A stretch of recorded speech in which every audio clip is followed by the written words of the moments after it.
everybody, and welcome back to a roundtable session with me, Jamie Allison at Nathan Solicitors. We've done something a little bit different this time around. We've got the same attendees when we carried out this exercise in the middle of the pandemic. We've got some great guests, and I'll just remind you as to who they are from the previous session. We've got Gill Haigh, who is the Managing Director of Cumbria Tourism. We've got Colin Johnson, who is a partner at Moore & Smalley out of the South Lakes office. We've got Sam from Simon Rogan's Empire, Umbrea, and we've also got Ben from English Lakes Hotels and Resorts. And what we want to talk about today are 5 things briefly. We've got a few topics that we want to talk to you about, and a little bit of a stare into the rearview mirror, and also looking ahead. So if I'd like to just open up the conversation, if that's okay with everybody. First question is, aside from recruitment and looking back, how is trade now for people? And I'll start that question with Ben, if I may. Thanks, Jamie. And I've been told not to waffle as much as I did last time, so I'll keep it, keep it brief.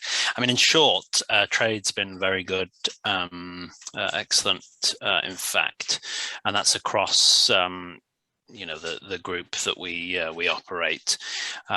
Even Lancaster House, which we had some concerns over because it's a more of a corporate-led property, has come on leaps and bounds in terms of leisure. Obviously, international isn't happening, but in short, trade has been very good and better than expected, and we've been able to capture that as best we can. Is that solely down to, in your view, the pent-up demand, a different way of marketing, a different proposition you're pushing out to the marketplace? Yeah, a number of things. Firstly, people are either worried or unable or unwilling to go abroad, so that there's more people staying in the country. I think more people are wanting to spend time with friends and family. They've realised that that's something important for humans to do, and then we're just incredibly well placed to help people have time away.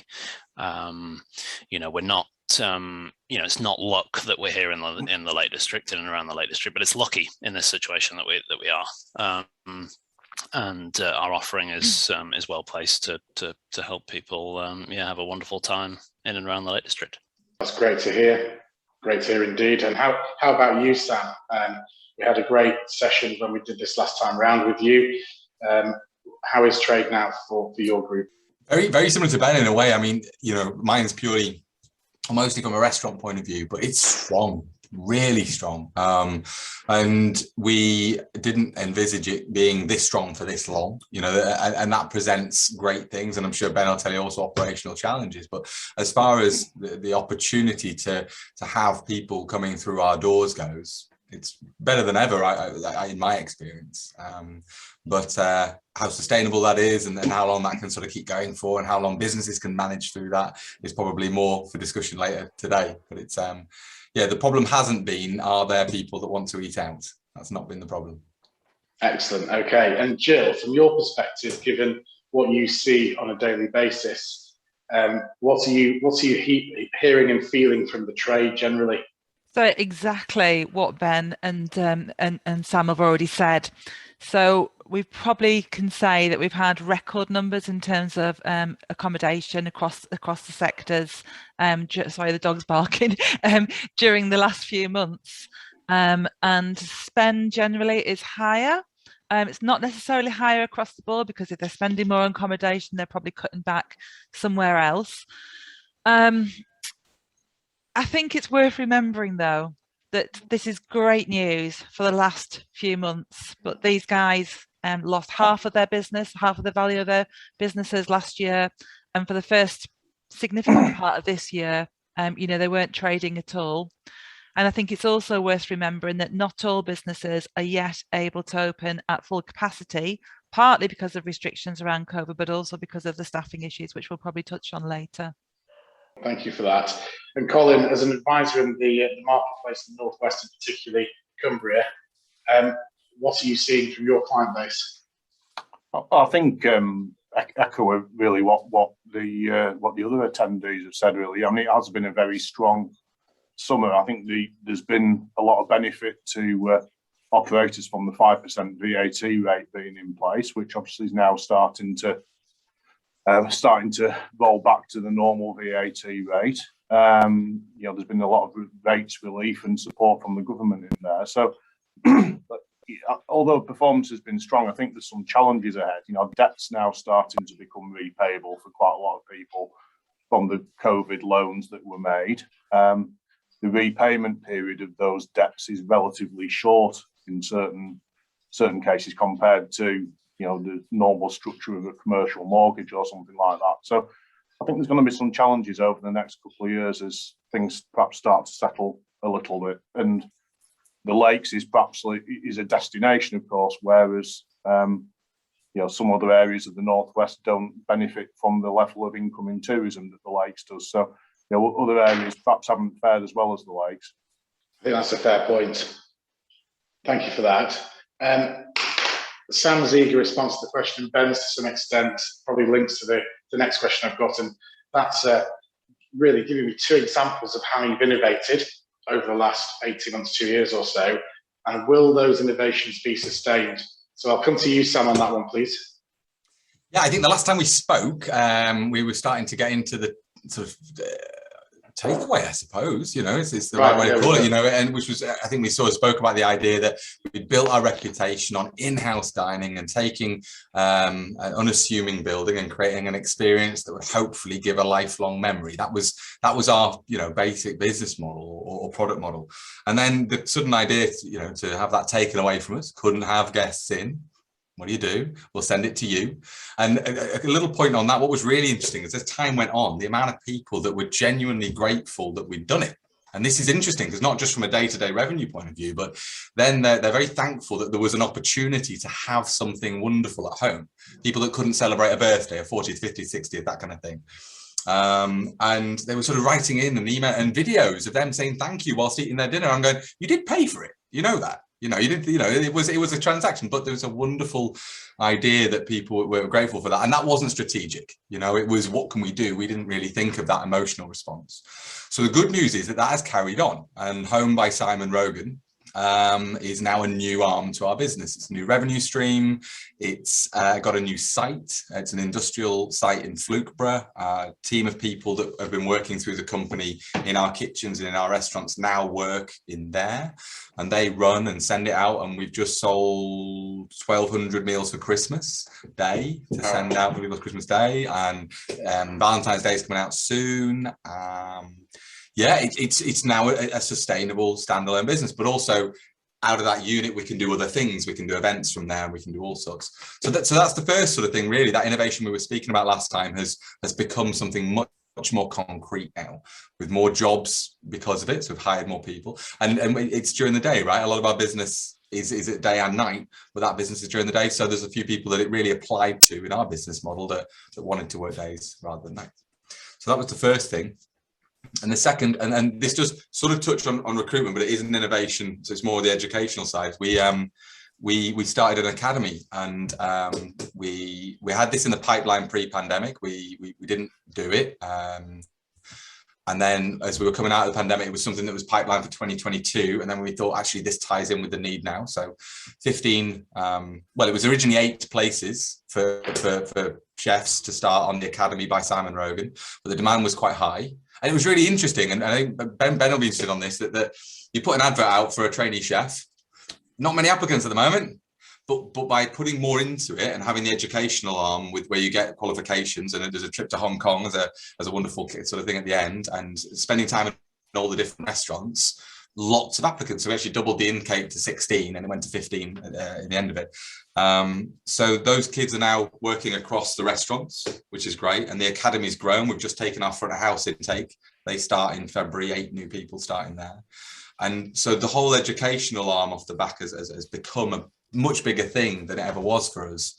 And yesterday we did a big competition. All the 3 restaurants worked against each other to create a vegetarian dish, which will be available to buy at Christmas in Cartmel. And it's been great, really interesting. So those are probably the 2 things that we did, which we didn't think we were going to be doing, or certainly not at this time. Fantastic, thanks very much. And how about you, Ben? How's it been with English Lakes with any innovations you implemented? Yeah, super interesting to hear those ones from Sam, especially the academy side and the bundling in of bits and bobs to induce people or otherwise get them to be interested in taking a position. And I've made a note of that and see what we can do with it. But nothing. Need to have further discussions on that whenever you want. It's a really interesting idea. Yeah, good. Nothing particularly amazing or out there that I can tell you about, but if I could just touch on a few small things. So during the various lockdowns, including the one over winter from the Midland, we also did takeaway. But in contrast to Sam, we did stop that. So it was just operating over the winter. And interestingly, whilst it did work as a profit center in its own right, it was more important that it kept the team energized and excited and doing something. It's not natural not to be able to work. And so that was the guys there really enjoyed it and appreciated it, and it kept some of them busier than they otherwise would have. But clearly that wasn't sustainable given the amount of food and beverage that we do at the Midland typically anyway. There's a few smaller, operational things that we've kept. Having timed breakfast slots, so you book your breakfast slot now like you'd book lunch or you book dinner, and you now book breakfast. That is something that I wanted pre-pandemic, and the general managers laughed in my face and said that's a terrible idea. And then we then did it, and now they're like, this is the best thing. We should have always done this. And then, last week we started our first bus run from the Midland, bringing staff in from North Lancashire into the lakes, which a lot of businesses do, and that's something that's going to carry on forevermore, hopefully. And I think it'll be an important part of our labour mix, bringing people through. And then staffing, an unsustainable thing. I'm sharing an office with Julie, who's quietly sat behind me doing some work, and we've got a number of the team members, across the business who have done extra hours in, different parts of the business. So we have members of the accounts team who have done food and beverage shifts, but doing 5 or 6 food and beverage shifts a week on top of your normal job is not sustainable, and that's not something that can is going to be able to carry on forevermore. But we've benefited from our team wanting to help out and being reasonably well remunerated for doing so. Have you had any of the account staff, any of the food and beverage staff preparing sets of accounts, Ben? Yeah, no. Although to be honest, we've joked that some of the accounts team have become the food and beverage supervisors of the hotel. So it has it has gone that way around. Yeah. Well, I love the takeaway concept from Sam, and I think the travel aspect for recruitment and employee engagement and getting to work is absolutely key, and something that certainly will not go away in our part of the world. Gill, what have you seen over and above what you've heard so far? Have you got 2 snippets for us in terms of innovation? Yeah, I think a lot of the businesses had to implement processes, systems to be contactless or as contactless as possible. So a lot of that has stayed. And I think that's actually assisted with the recruitment challenge that we've had, because there's been less check-in and touch points along the way. So that's allowing some staff to work from home. So that's been valuable for them. It was funny, actually. I was in a youth hostel the other day, and they've adopted the same approach, Ben, where they used to go around with a piece of paper and ask everybody what time they would like breakfast, etc. But actually, people are booking that ahead, and a lot of the hotels are getting people to book this, whatever treatments they want, drinks they want, newspapers they want, things like that in advance. Again, attractions, using online booking systems so that people, really were forced to plan ahead, because then they were guaranteed the slots rather than just turning up and getting on. And a lot of the businesses have kept that, because actually that helps them to plan and resource staff-wise for what they're doing. So I think that's been their innovations that will stay. And I think the whole, the whole Zoom thing, we've got our members meeting, I was going to say tomorrow, but it's not, it's the day after. We've got about 130 coming to that, but there's probably about 80, 90 that will come face to face, but the others are going to come virtually. Well, that's great. That means that more people can get a bite of the cherry and be part of it, but you don't have to physically be in the same room. But if you want to be, you can be, and I think that's something that we'll all take with us and keep. You're absolutely right there. I think the hybrid way of communicating is definitely here to stay. I think one of the innovation I've heard of and works well is centralized booking teams that maybe work from home. So you take that away from the business site, and that can be done at any time, and it's rotated and staggered so that client service when you're booking somewhere is the experience that you want as a venue holder. So they're fabulous. Thank you very much for sharing those. The next topic I just wanted to throw on the table really was sustainable tourism. Now, sustainable tourism, at one end of the spectrum, to a lot of people can be extremely daunting and has the perception of being very expensive. And can I actually do what people are expecting me to do with my eye on the environment? And at the other end of the spectrum, it can be the most simple impact of using certain materials, recycling certain things in a certain way, or changing the way that they manage a venue or how they look after guests. Can you, Gill, give us an example of what you're seeing in our marketplace for sustainable tourism? It's a huge topic, I understand, but if you give us a view on a couple of points, that'd be ideal. I think the first thing to say is that when you ask people, what their motivation for visiting this county is, of course, it's wonderful places to eat and drink and things to do, but it is the landscape. So it is the environment that is the main motivator. So it's in all of our interests to sustain that environment whilst at the same time, developing and creating new experiences within it. So in many ways, it's not a new thing. But what we've got, haven't we, is an accelerator, and obviously we've just had COP26, and this probably would have been the thing we were all talking about for the last 18 months, but something else got in its way, and we're sort of back on track really.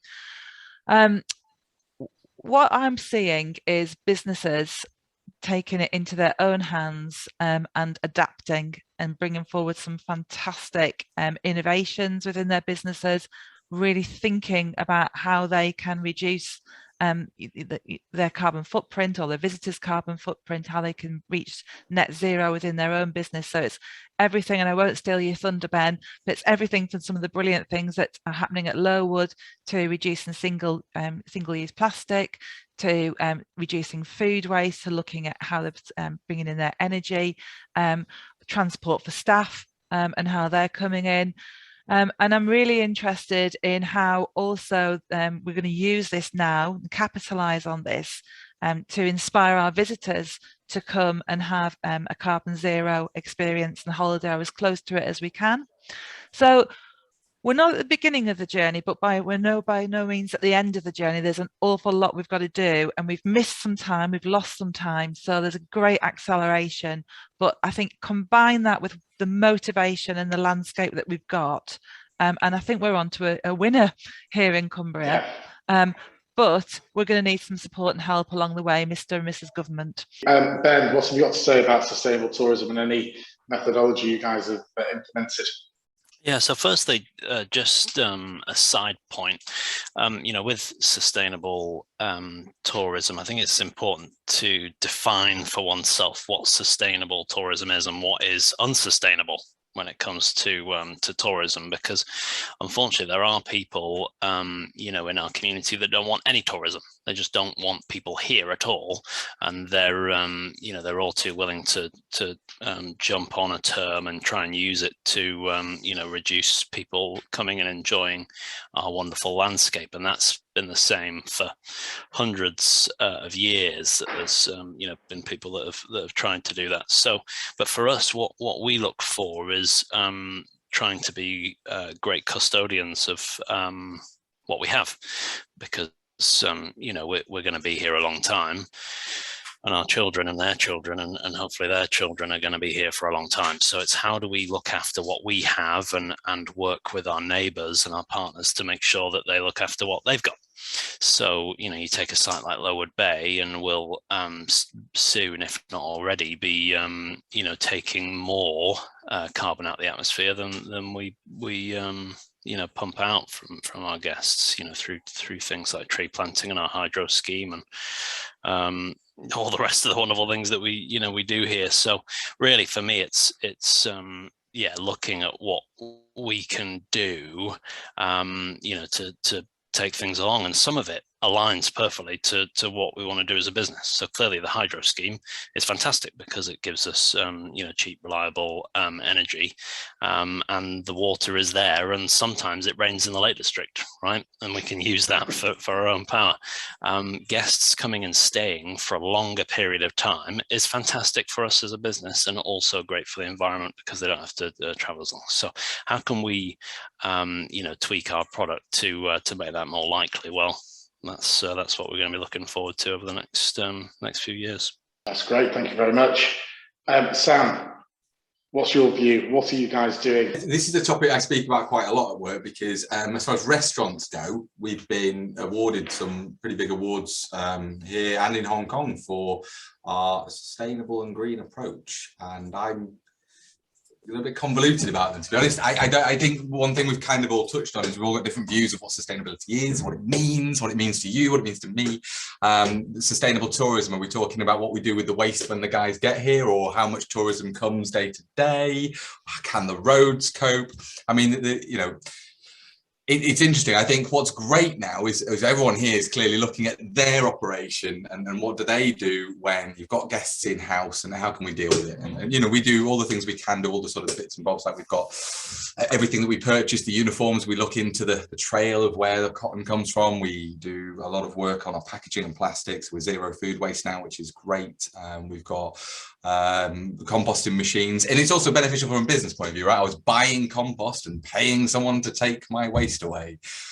That's almost daft, really, isn't it? I've got an accountant on this call, I shouldn't be doing things like that. So we do a lot of that. It's huge about what we do, and the problem is there's an issue of greenwashing there as well, where you do a few nice things, so someone gives you another award, and all of a sudden you're going, well, hang on a minute, we do need to question this. So the biggest thing we've committed to is questioning ourselves and challenging ourselves, and every single decision that we make, sort of looking through each decision carefully.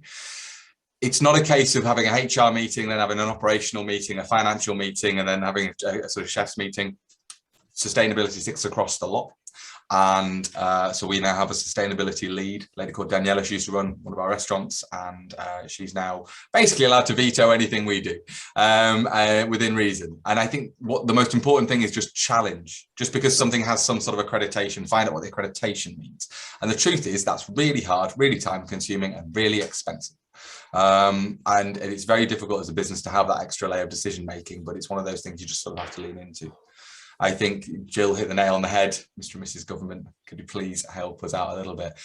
From a lakes perspective, I pulled some very quick stats off the internet. Just over 15 million people coming a year to the lakes. Gill, you probably have a much better idea of that than I do. Am I in the right ballpark there? Yeah, 2019 would say about 19 million to the Lake District National Park. Okay, amazing. And Ben, you definitely will know this more than I will due to the various things you do. Inhabitants of the lakes, 41,000. Are we about right, or is that? Yeah, it's tough because my numbers are, South Lakeland has 100,000 people, but that's clearly not Kendal is outside of the national park, so it's a hard. Okay. So let's just, assuming that I'm not out by too much, we've got sort of 50 million people visiting, using, enjoying, 41,000 people paying council tax. So there's a huge disparity between the amount of money the lakes gets to be sustainable as an area, and not just as individual businesses. And I don't think the onus should fall on Ben, should fall on Gill, and should fall on me alone. We should have some responsibility. But it's also the area itself, the council needs help to be able to do the things that it wants to do. I think the intentions are pure in the lakes, but we do need a little bit more help. So yeah, I echo those thoughts entirely. That's a good, full and frank answer. Thank you very much. Colin, is there anything stark that you've seen by way of any examples from your client base? Just a general comment. I think that it's good to see that ESG matters are coming up on everybody's agenda now. It's something that whatever size of employee you are, whatever size of business you are, people are thinking about it. You know, you go back 10 years ago, it was probably relatively unusual to see that. So I think going forward over the next 2 or 3 years, you know, businesses will perhaps be required to start to publish their own ESG policies, to trade with certain other businesses who are perhaps bigger companies. You might need to be able to show somebody your ESG policy. So it's going to continue to be something that becomes more important over the next few years. So I think we all need to think about it, you know, firstly, where we play our part in it, but it's also going to have an impact on how we run our businesses going forward as well. If I can just jump in, Jamie, as well, you know, we are businesses who serve customers. So what our customers want, we have to respond to. So a lot of this response is yes, of course, it is our moral responsibility, but a lot of this is actually in our business interest. So we're going to find that, you know, the visitors aren't the bad people. The visitors are the people who are coming here for a fantastic health and well-being experience, but they are going to dictate what we as businesses do along the green agenda, if you like. So the more that we can do to help them to have, you know, a sort of carbon-free experience, it's win-win. I think you're right, Gill, and as you know, we've discussed this, having ESG policies in place is actually it's forming part of a marketing mix tool for people to be attracted to somewhere. They're actually looking for that in venues and operators. And Colin, on your point on the policies, I think you're absolutely right. People will have more policies. The trick, of course, the knack is, are they undertaking the policies? How do they evidencing that they're actually adhering to them? So there'll be a lot of information on this, I think, over the next year or 2 or 3. Thank you for those answers. Penultimate point for you in questions, and this one is directed at Gill, if I may first. 2 key things you want to achieve in the next 12 months with your Cumbria Tourism hat on, please. I'm going to take 3, if I may. So, ladies' prerogative. So the first one is that we've had a fantastic opportunity to increase the sort of reach of audience. And what we don't want to do is the airports reopen and people disappear back to their foreign holidays and never come back again. We accept, of course, that a lot of those people are still going to take their main 2-week break wherever it may be abroad, but we want them to have had the experience where they've fallen in love with this place, or they've been reignited in their love for this place, and we want them to be able to come and spend time with us, overnight stays at different points in the year. I think that the other part of it is going to be, we've had a real success in terms of what we call attract and disperse. So because actually there has been a premium on accommodation and people haven't been able to go away, they have naturally and followed our marketing campaigns to discover new parts of the county. And I want that benefit for the whole of the county to stay. And then, of course, the third thing has got to be around, you know, the recruitment challenge. Absolutely. Sam, what would you like to achieve? 2 key things you want to achieve in the next 12 months. The perfect storm that has been the last couple of years, Brexit 19, as I've been calling it, is it's these 2 things have Brexit kind of snuck under, right? Like if there was no pandemic, we would have still been dealing with all sorts of economic ups and downs. And a lot of people have said, quite a lot recently, you know, in England we're sort of back to normal, aren't we? The pandemic's sort of over, that kind of thing. It was like a tornado that ripped through our industry, constantly making us look left, right, up, down, not knowing what day it was, and that's gone. But there are psychological and economic aftermath that's like the you know, crumbled around us, and we need to build back up. So speaking openly and honestly and personally, as an MD of a company that is independently owned and small, stability is the #1 thing for me, to be able to sort of hang my hat on the future again. We used to be able to predict what the next few months and years would look like within an inch of their life. And living in a world of instability has been very difficult. And it's hard for my management team. It's hard to create clear goals for them to work towards. And Ben will be like this, you know, normally you will think, well, this is going to be my revenue, so I want you to do this, and I'm going to target you on this, and I'm going to get you guys to try to work towards these costings and this and that. And then all of a sudden, everything's changing. So it's very difficult to keep those motivators and those benchmarks because everyone's looking for a barometer for success. So often that's a financial one, and they've not really known where to look. So I think, yeah, the first thing would be to be able to have clear goals to set and work towards, and just have a nice, normal life then. That's what I want. And then the other one would be, and I've already mentioned it, it's just on the academy. It's something we've started, and it's gone really well to begin with. And I want to see it become the long-term program for us. There are, for me, incredible career opportunities in the Lake District across hospitality, you know, working across English lakes, working across the multitude of high-end restaurants, high-end hotels. And everybody is looking for the same thing. They're looking for driven people, not necessarily with skill sets. We'll teach them that. We're all in the mood to do that. But fighting over the same pool of staff isn't the answer. You know, that's not going to help anybody. There's a lot of people that have left the industry, and we need to create a workforce. They're not sat at home going, I see all these adverts, and this is probably a bit of a, I shouldn't really say this, but there's a lot of the same job adverts, right? Yeah, I'm going to. Yeah, there's a lot of the same adverts going, are you looking for an exciting career in hospitality? There's not, you know, 30,000 people sat at home just waiting to read one of those adverts. They're not there. You know, they're just not there. So creating them is key. We've worked with Le Cartmel Priory School, who've got a wonderful food technology outpost. The academy is sponsoring that with the idea that the kids who finish the GCSEs, if they're interested, could then have a further educational program to go into Kendal College. That then gives them academy, gives them an apprenticeship working through us if they want.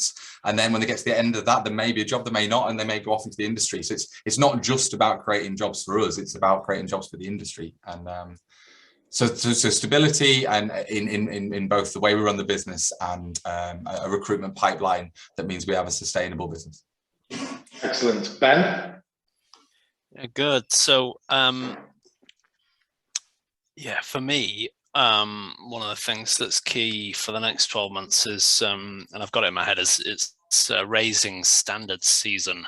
You know, I've been thinking about the last kind of 12 months, or when we've been able to operate, and that's a key distinction. When businesses have been able to operate, even a mediocre operation has been incredibly successful in the Central Lake District. So you know, you could have a reasonably poor cafe or restaurant in Bowness Wyndham Rambleside and have done incredibly well, but that you know, won't last forever. And I think it's you know, even when you've got a good operation, you need to raise those standards to make sure it's great, because we need you know, Jill mentioned that people may well go back to foreign holidays at some point, and we need to be bringing those people back, and so we really need to be wiring them you know, now and as best we can to keep them coming back. On top of that, yeah, I'm interested in yeah, where inflation is going to take us and how we can tackle that, and yeah, work on yeah, managing inflation. I think it's going to be a really key issue, as it has been for the last couple of months over the next 12 months, and that's both obviously wage, energy inflation, and yeah, foodstuffs, yeah, and other input costs, and what we can do about that. And yeah, we've done well being able to manage that so far, and we'll see you know, how that goes over the coming months as well. Thank you. I think one thing that we've kept to one side is the discussion of recruitment, retention and engagement of employees. Absolutely key, no matter what business you operate in. One of the last things I want to ask all of you, really, and we'll start with Colin, is what one thing do you want to see with government? For me, it's a loaded question, but Colin, if you were able to give your view, please. I mean, I've not got one. I've got three, I'm afraid, but I'll say them quickly, so I don't use too much time. And the first one was a bit of a missed opportunity, I think, from the budget, which was the calls for a continuation of the reduced VAT rate. I think that was a missed opportunity. It looks like it's going to go back to 20%. It's not 20% in a number of other European countries, so it'd be good to see the government considering that one again. The second one is some sort of solution to the jobs crisis in the sector. Don't know whether the immigration rules need to be looked at again in the short term to allow the workforce to be built in this country to just help ease the crisis. And then the third one was an interesting one I was reading the other day to do with inbound tourism, and Gill touched on this earlier. In 2019, there was 41 million inbound tourist visits to the UK. 2020 dropped to 11 million as the pandemic took hold. To 2021, they're talking about something like 8 million visits. And I think government probably needs to take control of trying to help promote the UK as a brand again, and how they're going to do that at some point when the time becomes right to do so. So that's my 1 point. That's your 1 into 3. That's my 1 3. Yeah, okay, I'll leave you to it. Thank you very much. Ben, what's your view, please? In short, leave us alone. I mean, the government just can't help themselves. I mean, and this is just life in general. You know, we used to. There's a famous saying. I forget who said it now. It might have been Haigh. You know, we used to suffer from problems, and now we suffer from solutions. You know, and they just, you know, and hey, some of these solutions we benefit from, but they've had you know, second order effects. So yeah, hey, I could say some of the things. You know, to Colin, he's made some good points about those kind of targeted things that we could have continued to benefit from. But yeah. In the most part, my personal and you know, political philosophy is that the government get way too involved, and we suffer disproportionately because of that. That's an interesting point. Have you got anything to follow on with, Sam? A deeper understanding of our industry. I think that's for me that you know, the VAT rate is a great one, but it's a consequence of a lack of understanding of our industry. Everything we sell is vatable, everything we buy isn't, bar a bit of wine. You know, like our big cost in labor, our big cost in, you know, a lot of the things that we buy, we don't have any VAT reprieve from this. And so the very slim profit margins in hospitality, you know, there's a lot of places are working, you know, maybe 5% or something along those lines, or maybe 10%, you know, but to have 20% of revenue taken away at the offset, and then 90% of the things that we purchase getting no reprieve from that it shows what a lack of understanding they have, and why that is there in Europe. But I think it goes further and it goes deeper than that. You know, they don't understand the way in which people are employed in the UK. They don't understand the salary structures in the UK. I think you could ask 10 different people in the UK how service charges work and how wages work, and they'd have 10 different answers. According to the government, there's 14 different ways to distribute gratuities in the UK, only one of which is recognised as service. They don't understand the complexity of our industry. Yet when you look at the revenue it creates and the people it employs in the UK, and there's no minister for it.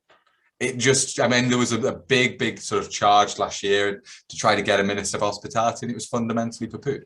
So I think one of the biggest challenges created for our industry is we're sat here talking about it. They're not. That's the problem. So. Okay, thank you. I'm sure Gill may well have something to add to that. What do you say about that, Gill?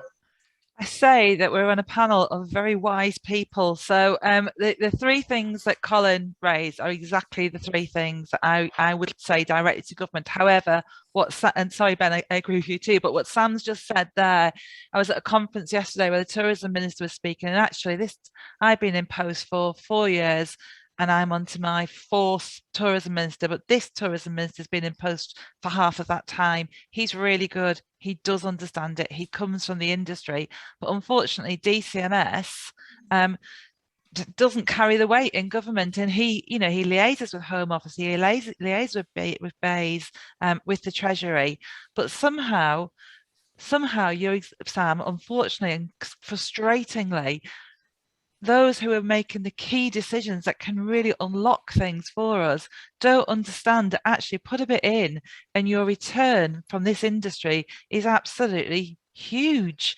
So we need to collectively, within the county, within the country, within the industry, keep banging that drum and have our politicians and partners alongside banging it too.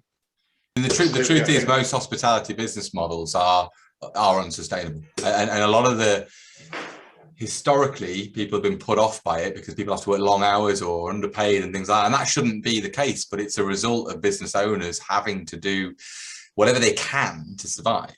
if we create a sustainable model of people for fair working hours, there's people out there that need jobs and there's an industry that's got jobs going for it, but there's something missing in the middle. And I think it's the way people perceive working in the industry.